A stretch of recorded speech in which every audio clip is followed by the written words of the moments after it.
রমাদান যে আসতেছে আপনাদের ভাল লাগে? হ্যাঁ, রমাদান নাম শুনলেই মুমিন হৃদয়ে বয়ে যায় প্রশান্তির ফল্গু ধারা, ঠিক কিনা?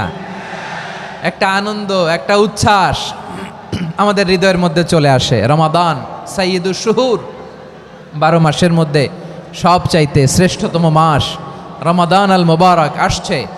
আত্মশুদ্ধির মাস, আত্মসংশোধনের মাস, শুদ্ধাচারের মাস, নিজেকে আলোকিত করবার মাস, ঠিক কিনা বলেন? شهر رمضان الذي أنزل فيه القرآن هدى للناس وبينات من الهدى والفرقان। আল্লাহ বলেন রমাদান এমন একটা মাস যে মাসে কোরআন নাজিল করা হয়েছে। আর এই কোরআন হচ্ছে বিশ্ব মানবের জন্য পথ নির্দেশিকা, হেদায়েতের সুস্পষ্ট বর্ণনা এবং সত্য মিথ্যা পৃথক করার আসমানি মানদণ্ড রূপে জামিনে আমাদের জন্য কোরআন নাজিল করেছে কে? রাব্বুল আলামিন বলেন, ইয়া আইয়ুহাল্লাযীনা আমানু কুতিবা আলাইকুমুস সিয়ামু কামা কুতিবা আলাল্লাযীনা মিন ক্বাবলিকুম লাআল্লাকুম তাত্তাকুন। আল্লাহ বলেন, ও বিশ্বাসীরা শোনো শোনো, তোমাদের জন্য সিয়ামকে ফরজ করা হয়েছে ঠিক যেমনভাবে তোমাদের পূর্ববর্তী উম্মতদের উপরও সিয়ামকে ফরজ করা হয়েছিল, লাআল্লাকুম তাত্তাকুন, যাতে করে তোমরা সবাই মুত্তাকি হতে পারো। সুবহানাল্লাহ বলেন, যাতে করে তোমরা আল্লাহ সচেতন হতে পারো। তাহলে সিয়ামকে, এই সামনে যে রমাদান আসতেছে আমার প্রিয় ভাইয়েরা, এই পুরো রমাদান ব্যাপী সিয়াম সাধন করা, সিয়াম পালন করাকে আমাদের জন্য ফরজ করে দিয়েছে কে? রমাদানের রোজা রাখার নফল নাকি? রমাদানে সিয়াম পালন করা কি নফল? সুন্নাত? তাহলে কি ফরজ? আওয়াজ করে বলেন, রমাদানের রোজা রাখা কি ফরজ? এটা শুধু আমাদের উপরই ফরজ না, আমাদের আগে যত জাতিগোষ্ঠী এই পৃথিবীতে এসছে সবার উপরে সিয়াম পালনকে ফরজ করেছে কে? সবার উপরে আল্লাহ তাআলা সিয়াম পালনকে ফরজ করেছিলেন। তবে ধরনটা ভিন্ন ছিল, এক এক জাতিগোষ্ঠীর জন্য এক এক ধরনের ছিল। আমাদের জন্য সিয়াম ফরজ টানা 1 মাস 30 দিন বা 29 দিন।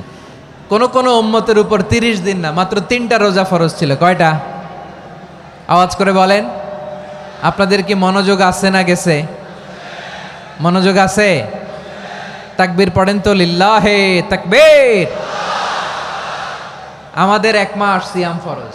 পূর্ববর্তী অনেক উম্মতের উপর 1 মাস ছিল না, 3টা ফরজ ছিল। কয়টা? প্রতি মাসের 13, 14, 15 ফরজ ছিল তাদের জন্য। কারো জন্য শুধু একটা, আশুরার রোজা। কোন কোন উম্মতের জন্য 10টা। কোন কোন উম্মতের জন্য রোজা ফরজ ছিল মৌনতার রোজা, আরবিতে বলে সওমুল ইনসাত, মানে সারাদিন খেতে পারবে, পান করতে পারবে, স্ত্রীর সাথে মেলামেশা করতে পারবে, কিন্তু কথা বলতে পারবে না। কথা বললেই তাদের রোজা ভেঙে যেতে। পড়েন সুবহানাল্লাহ। কি অদ্ভুত ব্যাপার! মৌন সম্মতির রোজা। যেমনটি সাইয়্যিদাতুনা মারিয়াম আলাইহিস সালাম বলেছেন, ইন্নী নাযারতু লির-রাহমানি সাওমা ফালান উকাল্লিমাল ইয়াওমা ইনসিয়া। তিনি বলেছেন, আজকে আমি রহমানের জন্য, মানে আল্লাহর জন্য রোজা মানত করেছি, আজকে আমি কারোর সাথে কথা বলতে পারবো না। তো রোজা রাখলে কথা বলতে পারবে না কেন? কারণ ওই শরীয়তে রোজার বিধান ছিল সকাল থেকে সন্ধ্যা খেতে পারবেন, পান করতে পারবেন, কিন্তু কথা বলতে পারবেন না। কথা বললেই রোজা ভেঙে যেত। সুবহানাল্লাহ বলেন। তাহলে সব জাতিগোষ্ঠীর উপরে রোজা ফরজ ছিল, কিন্তু ধরনটা ভিন্ন ছিল। মজার ব্যাপার হচ্ছে, আপনি বর্তমানেও বিভিন্ন ধর্মের দিকে তাকান, বৌদ্ধ ধর্ম, হিন্দু ধর্ম, খ্রিস্ট ধর্ম, তাদের মধ্যেও রোজা আছে। ইংরেজরা, খ্রিস্টানরা এটাকে বলে ফাস্টিং। কি বলে? ফাস্টিং। আমাদের হিন্দু ভাইয়েরা বলে উপবাস। তারা কি বলে? উপবাস। আবার এখন আন্দোলনেরও একটা মাধ্যম হয়েছে এটা, না খেয়ে থাকা। এটারে বলে অনশন। এটারে কি বলে? অনশন ধর্মঘট। মানে আমাদের দাবি না মানলে আমরা খাবো না, রোজা রাখলাম। আছে না নাই? তারপরে আধুনিক বিজ্ঞান এটার একটা নাম দিয়েছে না খেয়ে থাকাকে, অটোফিজি। কি বলে? অটোফিজি। জাপানের এক চিকিৎসা বিজ্ঞানী এই অটোফিজির উপর গবেষণা করে সে নোবেল পেয়েছে। সুবহানাল্লাহ পড়বেন না? এজন্য আল্লাহ তাআলা আমাদের জন্য গোটা রমাদানে এই সিয়ামকে ফরজ করে দিয়েছেন। আওয়াজ করে বলেন আল্লাহু আকবার। রাব্বুল আলামিন বলেন, ইয়া আইয়ুহাল্লাযীনা আমানু কুতিবা আলাইকুমুস সিয়াম, সিয়ামকে তোমাদের উপরে ফরজ করা হয়েছে কামা কুতিবা আলাল্লাযীনা মিন ক্বাবলিকুম, যেমনি তোমাদের পূর্ববর্তীদের উপর রোজা ফরজ করা হয়েছিল, লাআল্লাকুম তাত্তাকুন, যাতে করে তোমরা আল্লাহ সচেতন হতে পারো, যাতে করে তোমরা মুত্তাকি হতে পারো। লাআল্লাকুম তাত্তাকুন, যাতে করে আমরা আল্লাহ সচেতন হতে পারি, আল্লাহ কনসিয়াসনেস আমাদের মধ্যে গ্রো করে। এটা হচ্ছে রোজার prime objective, the prime objective of সিয়াম। অনেকে জিজ্ঞেস করলে অনেকে বলে রোজার মূল উদ্দেশ্য হচ্ছে না খেয়ে থাকা। না। অনেকে বলে গরিবদের কষ্ট অনুধাবন করা রোজার উদ্দেশ্য। না।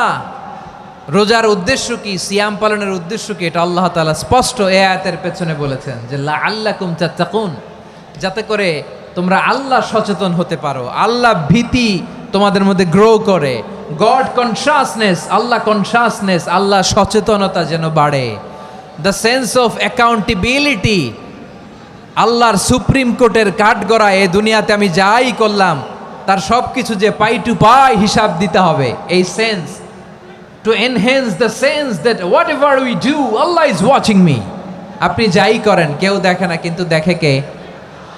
শুরুতেই তো জিজ্ঞেস করেছিলাম যে কেউ যেটা দেখে না সেটা দেখেন কে? কেউ যেটা শোনে না সেটা শোনেন কে?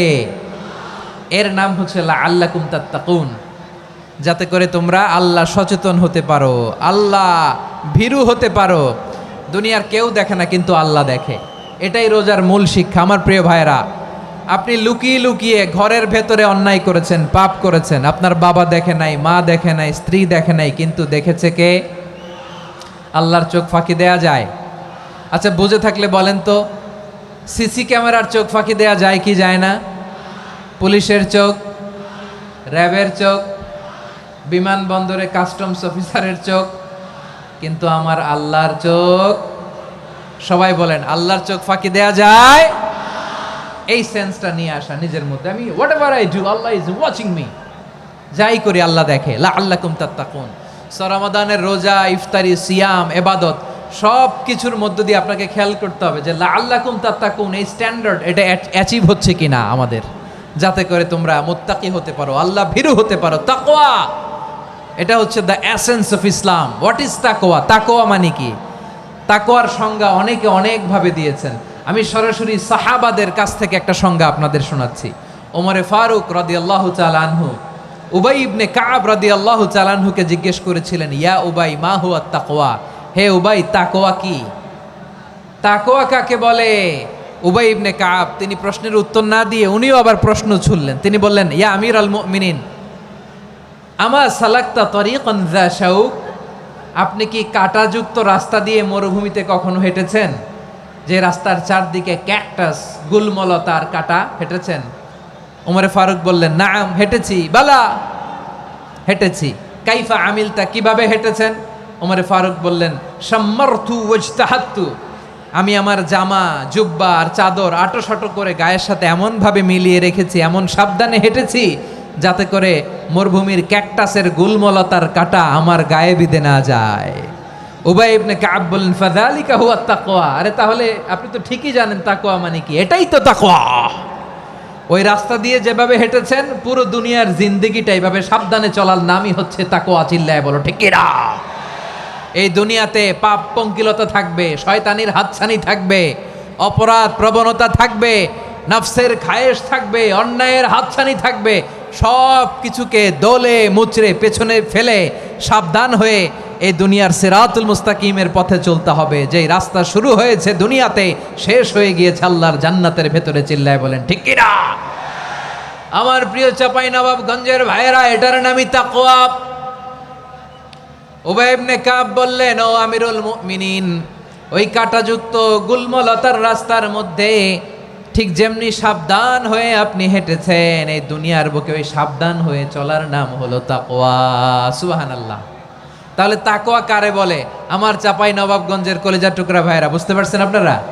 হ্যাঁ, তাকওয়ার শুধু দুইটা নমুনা আপনাদের সামনে পেশ করব, আপনাদের ক্লিয়ার হয়ে যাবে। একটা নমুনা তো দিলাম, আরেকটা নমুনা সেটাও ওমরে ফারুক রাদিয়াল্লাহু তাআলা আনহুর জীবনী থেকে। উনি ছিলেন ন্যায়পরায়ণ শাসক।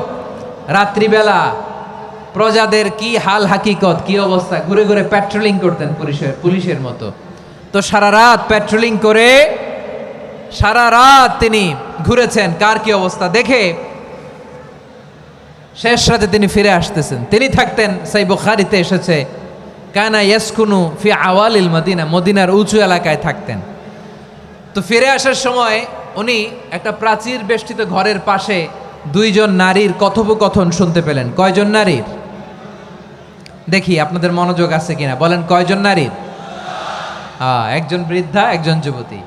উনি কান লাগিয়ে শুনতে পাচ্ছেন। বৃদ্ধা মা, ওমর ফারুক কাউকে দেখতে পাচ্ছেন না, শুনতে পাচ্ছেন। বৃদ্ধা মা তার যুবতী মেয়েকে বলে, এই তাড়াতাড়ি ওটের দুধ দহন করে ওটের দুধের সাথে পানি মিশাও, তাইলে কালকে বাজারে মদিনায় বেশি দামে বিক্রি করা যাবে, লাভ হবে অনেক। বৃদ্ধা মহিলা এটা বললেন। যুবতী মেয়ে উত্তরে বলে, মা আপনি জানেন না আমিরুল মুমিনিন খলিফাতুল মুসলিমিন ওমরে ফারুক দুধে পানি মিশানোকে দণ্ডনীয় অপরাধ বলে ঘোষণা দিয়েছে, জানেন না? এবার বৃদ্ধা মহিলা বলে, আরে পাগলি, এই ভোর রাতে আমিরুল মুমিনিন ওমরে ফারুক আসবে কোত্থেকে? উনি আসবে কোত্থেকে? ওনার পাইক পেয়াদা সিকিউরিটি আসবে কোত্থেকে? কেউ দেখবে না। আরে কেউ দেখবে না, তাড়াতাড়ি দুধের সাথে পানি মেশাও। এই কথা যখন মা বলেছে, যুবতী মেয়েটা চমৎকার একটা উত্তর দিয়েছে। তিনি বলেছিলেন, ইয়া উম্মি, ও আমার মা, লাউলা রাআ উমর লা রাআ রব্বু উমর। ও আমার প্রিয়তমা মা, আপনি ঠিকই বলেছেন, গভীর রাতে ওটের দুধে পানি মিশালে ওমর দেখবে না, কিন্তু মা খেয়াল রাখবেন, ওমর যদি নাও দেখে, ওমরের রব কিন্তু দেখে। চিল্লায় বলেন ঠিক কিনা? দিস ইজ কল্ড তাকওয়া। লাউলা রাআ উমরু লা রাআ রব্বু উমর। ওমর দেখে না, কিন্তু ওমরের রব দেখে। চিল্লায় বলেন ঠিক কিনা? এজন্য রব্বুল আলামিন বলেন, লা তুদরিকুহুল আবসার ওয়া হুয়া ইউদরিকুল আবসার ওয়া হুয়াল লাতীফুল খাবীর। তিনি এমন সত্তা, দুনিয়ার কোনো চোখ তাকে দেখে না, কিন্তু দুনিয়ার সবগুলো চোখকে, সব মানুষের অ্যাক্টিভিটিসকে আরশের উপর থেকে সব কিছু মুহূর্তে মুহূর্তে দেখতে পান কে? তাহলে তাকওয়া কারে বলে বুঝতে পারছেন? দুনিয়াতে সাবধানে চলার নাম তাকওয়া। কেউ দেখে না, কিন্তু আল্লাহ দেখে। এই সেন্স, এই জবাবদিহিতার ভয়, দ্য সেন্স অফ অ্যাকাউন্টেবিলিটি, এই সেন্স নিজের মধ্যে গ্রো করার নাম হচ্ছে তাকওয়া। আর এই সিয়াম পালন করার প্রাইম অবজেক্টিভ অফ সিয়াম হচ্ছে লাআল্লাকুম তাত্তাকুন। আওয়াজ করে বলেন, লাআল্লাকুম তাত্তাকুন। আমার প্রিয় ভাইয়েরা, এই আসন্ন রমাদান, এটা এমন এক বরকতের মাস, যে মাসে আমরা নিজেদের নাফসের উপর নিয়ন্ত্রণ প্রতিষ্ঠা করি। সারা বছর নাফস আমাদেরকে নিয়ন্ত্রণ করে, আর রমাদানে আমরা নাফসকে নিয়ন্ত্রণ করি। কথা বুঝতেছেন? সারা বছর নাফস আমাদেরকে নিয়ন্ত্রণ করে। এই যে এখন আমার খেতে মনে চাইলে যে খেজুর রাখা, আমি খেজুর খেতে পারবো। নাটস আছে, বাদাম খাইতে পারি। খাইতে মন চাইলে পানি, আমার রুহুটা চায়, আমার নাফসটা খেতে চায়, আমি খেতে পারি, পান করতে পারি। বিবাহিতরা দিনের বেলায় স্ত্রীর সাথে মেলামেশা করতে চাইলে করতে পারে, কিন্তু রমাদানে দিনের বেলায় খেতে মনে চায়, কিন্তু আমরা খাই। আমার প্রবৃত্তি খেতে চায়, কিন্তু প্রবৃত্তির কথা আমরা শুনি, কথা কয় না। রমজানে খেতে মন চাইলে আমরা খাই, তৃষ্ণায় গলা ফেটে যায়, গলার ছাতি ফেটে যায়, কিন্তু এক ঢোক পানি কি আমরা গিলি? বিবাহিতরা দিনের বেলা স্ত্রীর সাথে কি মেলামেশায় যায় না? তার মানে সারা বছর নফস আমাদেরকে নিয়ন্ত্রণ করে, আর রমাদানে এই নফসের উপর আমরা নিয়ন্ত্রণ প্রতিষ্ঠা করি। নফসের লাগাম আমরা রমাদানে টেনে ধরে। চিল্লায় বলেন ঠিক কিনা? এজন্য আমার প্রিয় ভাইয়েরা, নফসের উপর নিয়ন্ত্রণ নিতে চাইলে রমাদানের রোজার কোনো বিকল্প নাই। এটা এমন মাস, যে মাসের ফজিলতেরও কোনো শেষ নাই। এই মাসকে বলা হয় দ্য মান্থ অফ হোপ। এটা আশা জাগানিয়া মাস। রমজানের কথা শুনলেই আশা জাগে না হৃদয়ে? হ্যাঁ, ইদা জাআ রমাদান ফুতিহাত আবওয়াবুস সামা ওয়া গুল্লিকাত আবওয়াবু জাহান্নাম ওয়া সুফিদাতিশ শায়াতিন। রমাদান আসলে আকাশের দরজাগুলো খুলে দেওয়া হয়, মানে জান্নাতের। জাহান্নামের দরজাগুলোকে লক করে দেওয়া হয়, শয়তানকে চেইন আপ করা হয়। ইবাদত করলে শুধু করতেই মনে চায়। চিল্লায় বলেন না সুবহানাল্লাহ। রমজানে ইবাদতে যেই মজা পাওয়া যায়, সারা বছর অন্য কোনো মাসে এই মজা আপনি পান?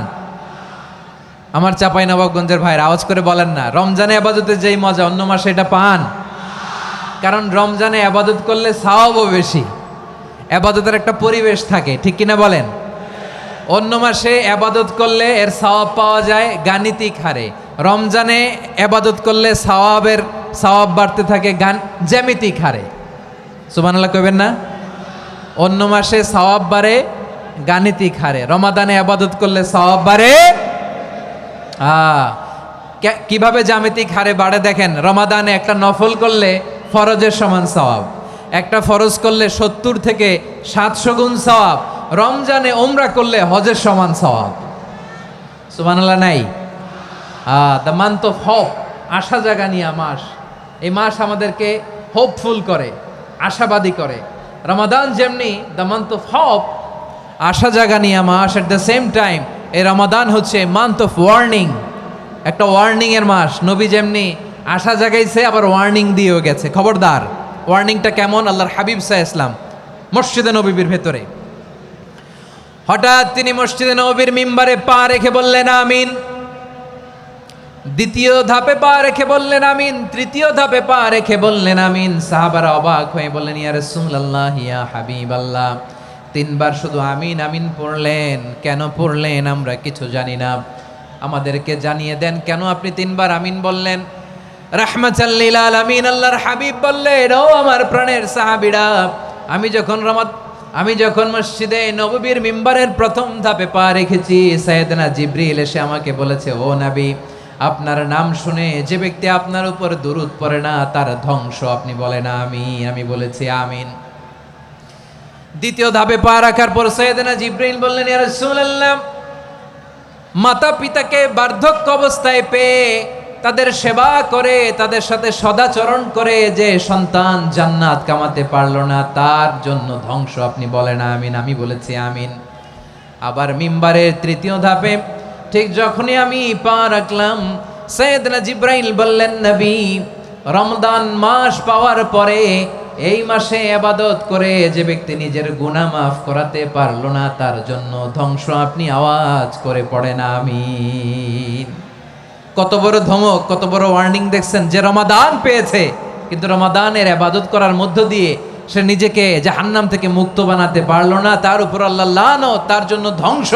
সাইয়েদনা জিবরাইল বলেছেন আমিন, স্বয়ং বিশ্বনবীও বলেছেন আমিন। আওয়াজ করে পড়েন নাউযুবিল্লাহ। তাহলে রমজান আসবে আর আমরা নিজেদেরকে জাহান্নামীদের লিস্ট থেকে নাম কাটিয়ে জান্নাতীদের লিস্টে উঠাতে পারবো না। এর চেয়ে বড় হতভাগা কি আর কেউ থাকতে পারে? আওয়াজ করে বলেন।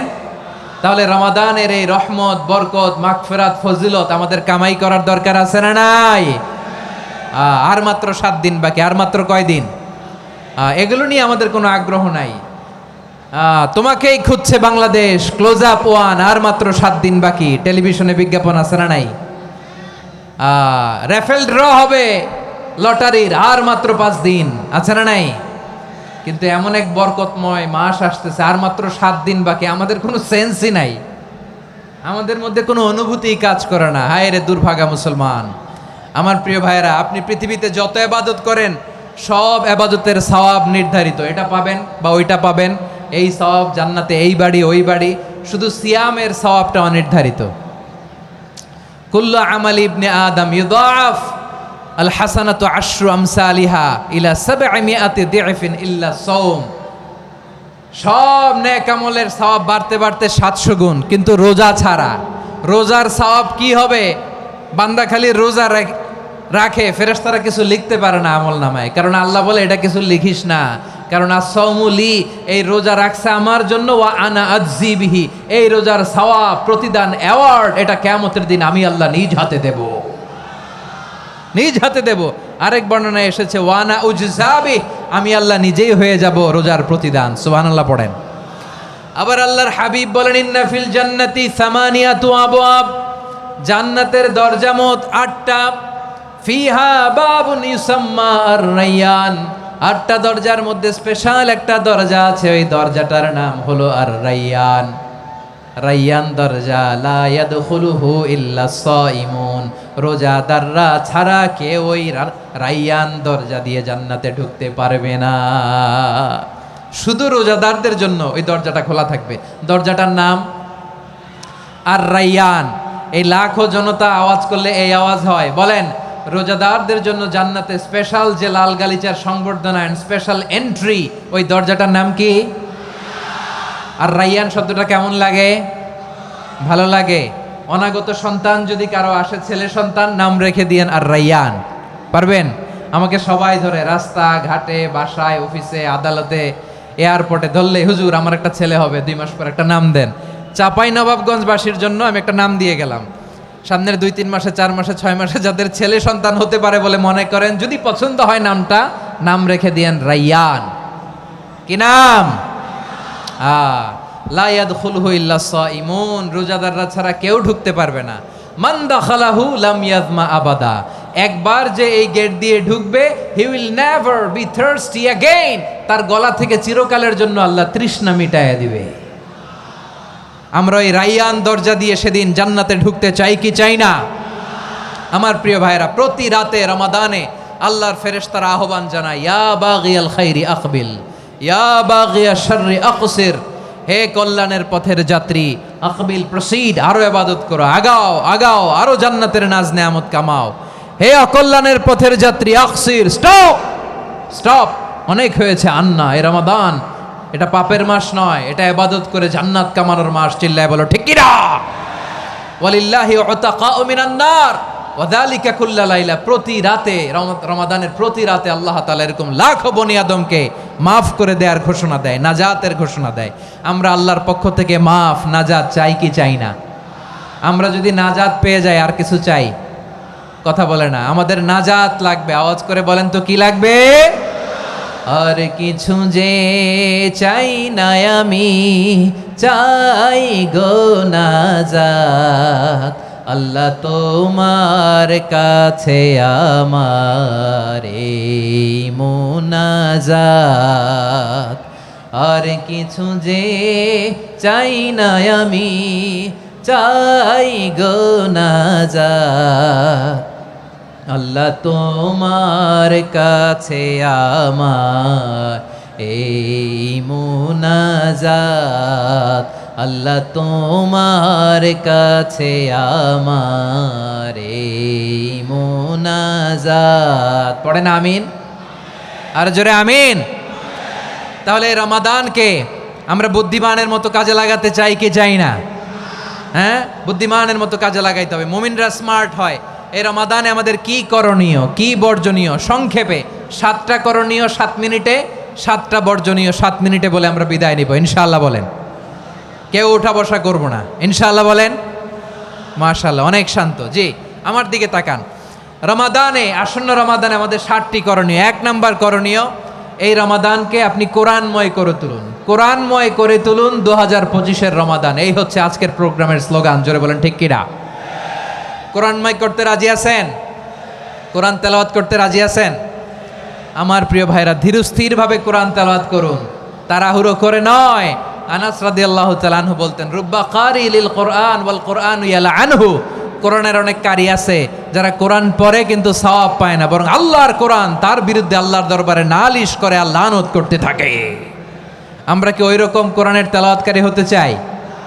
না। ধীরস্থিরভাবে, ওয়ারাত্তিলিল কোরআনা তারতিলা, তারতিলের সাথে পড়বেন। বিষ্ণু ঈসা ইসলাম কানা ইয়ামুদ্দু সাওতাহু মাদ্দান, টেনে টেনে পড়তেন।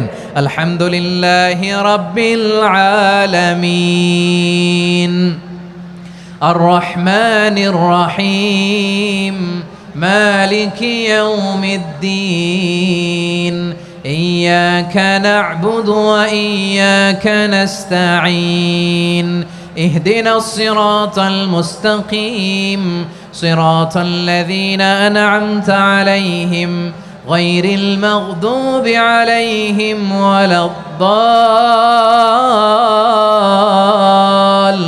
ওয়ালাদ-দাল্লিন। পড়েন আমিন। কানা ইয়ামুদ্দু সাওতাহু মাদ্দান, টেনে টেনে পড়তেন। ওয়া কানা ইউকাত্তিউ আয়াতাহু, ইউকাত্তিউ আয়াতান আয়াতান, প্রত্যেক আয়াত পড়ে পড়ে তিনি থামতেন। এভাবে কোরআন পড়তে হবে। আমাদের অনেক মা বোনেরা আজকের এই চাঁপাইনবাবগঞ্জের প্রোগ্রামের অনেকগুলো মহিলা প্যান্ডেল আমি ল্যান্ডিং করার সময় দেখেছি। আমার অনেক বোনেরা, ওনারা কোরআন খতম করতে যে এমনভাবে তেলাওয়াত করেন কোরআন তেলাওয়াতের আদব আর অবশিষ্ট থাকে না। আমরা তার তিলের সাথে তেলাওয়াত করব, যেমনটি আমি পড়ে শোনালাম। বিষ্ণু ইসলাম প্রতি আয়াত শেষে থামতেন, টেনে টেনে পড়তেন, তার তিলের সাথে পড়তেন, সুর করে পড়তেন। মানলাম ইয়াতাগান্না বিল কোরআন ফালাইসা মিন্না, যে সুর করে কোরআন পড়ে না সে আমার উম্মত হতে পারে। জাইনুল কোরআন বিআসওয়াতিকুম, বিষ্ণু বলেন সুর করে কোরআন পড়বা। অনেকে কোরআনের খতম তুলবার জন্য কোরআনরে একেবারে খতম করে দেয়, এরকম আছে না নাই? কোরআনের খতম তোলার জন্য কোরআনরে কি করে? একেবারে খতম করে দেয় না। আপনি ধীরস্থিরভাবে পড়ে যদি খতম দিতে পারেন মাশাআল্লাহ, না পারলে যতটুকু পারেন পড়বেন। এরপর অনুবাদ পড়ার চেষ্টা করবেন, তাফসির পড়ার চেষ্টা করবেন।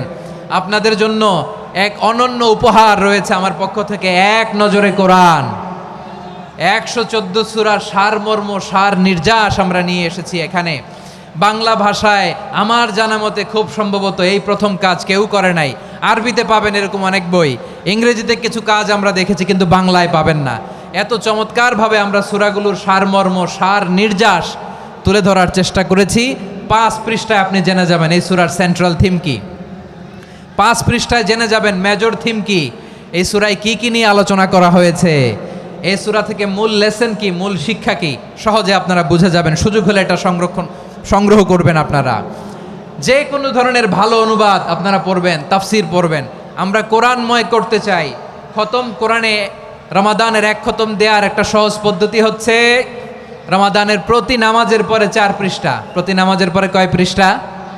4 পৃষ্ঠা। তাহলে 5 ওয়াক্তে 4 পাঁচা 20 পৃষ্ঠা। হেফজে কোরআনগুলো 20 পৃষ্ঠা 1 পারা, এভাবে 30 দিনে আপনার 1 খতম হয়ে যাবে।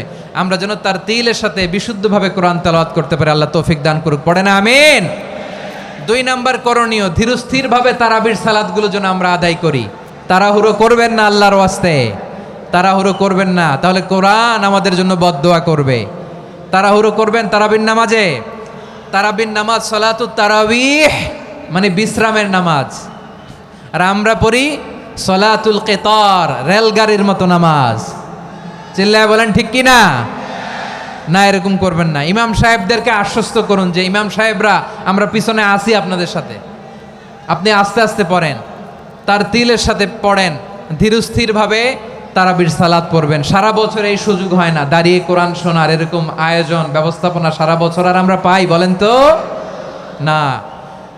তারাবির সালাতের রাকাত বিতর্ক এড়িয়ে চলুন, রাকাত নিয়ে বিতর্ক করবেন না। 8 রাকাত 20 রাকাত নিয়ে যে মারামারি এই দেশে, এটা শয়তানের ফন্দি। চিল্লায় বলেন এটা কার ফন্দি? আমরা 20 রাকাত পড়ি, আপনারা হয়তো 8 রাকাত পড়েন, কোনো অসুবিধা নাই। আমরা যারা 20 রাকাত আমরা পড়তেছি, আমরা 20 রাকাতের কথাই বলি, 20 রাকাত আমরা পড়বো আজীবন। সৌদি আরবে মক্কা মদিনায় 20 রাকাত পড়ে, কোনো অসুবিধা নাই। অন্যান্য মসজিদগুলো 8 রাকাত পড়ে, এই নিয়ে এদের মধ্যে মারামারি আছে? হ্যাঁ, আর এই জন্য রাকাত বিতর্ক এড়িয়ে চলবেন। প্রিয় ভাইয়েরা, আপনার আমল আল্লাহর কাছে কবুল হবে সংখ্যার বিচারে না উত্তমতার বিচারে বলেন তো? সংখ্যার বিচারে না উত্তমতার বিচারে? উত্তমতার বিচারে। কত চমৎকার ভাবে আপনি আল্লাহর সামনে দাঁড়াতে পারছেন এটা বিবেচ্য। রুকু সেজদাগুলো সুন্দরভাবে করবেন। রুকু থেকে সোজা হয়ে দাঁড়ানো ওয়াজিব, 2 সেজদার মাঝখানে সোজা হয়ে বসা ওয়াজিব। এই তাদিলুল আরকান বাদ দিলে হানাফি মাযহাব মতে সৌ সেজদা দিতে হবে, অন্য মাযহাব মতে নামাজই হবে না, আপনার নামাজই হবে না। এই জন্য ধীরস্থিরভাবে তারাবির সালাত যেন আমরা আদায় করি। পারা যাবে তো ইনশাআল্লাহ? 3 নাম্বার, তাহাজ্জুদের সালাত আদায় করুন। বছরের অন্যান্য সময় উঠতে পারি না, অনেকে বলে হুজুর উঠতে পারি না, কিন্তু রমাদানে সাহারি খাওয়ার জন্য তো ওঠাই লাগে। কি বলেন, সাহারি খান আপনারা? হ্যাঁ, খান না? খান কে কে দেখি তো? মাশাআল্লাহ মাশাআল্লাহ। এই সুন্নত পালনের জন্য 1 নাম্বার। মাশাআল্লাহ, ঠিক আছে, পালন করবেন।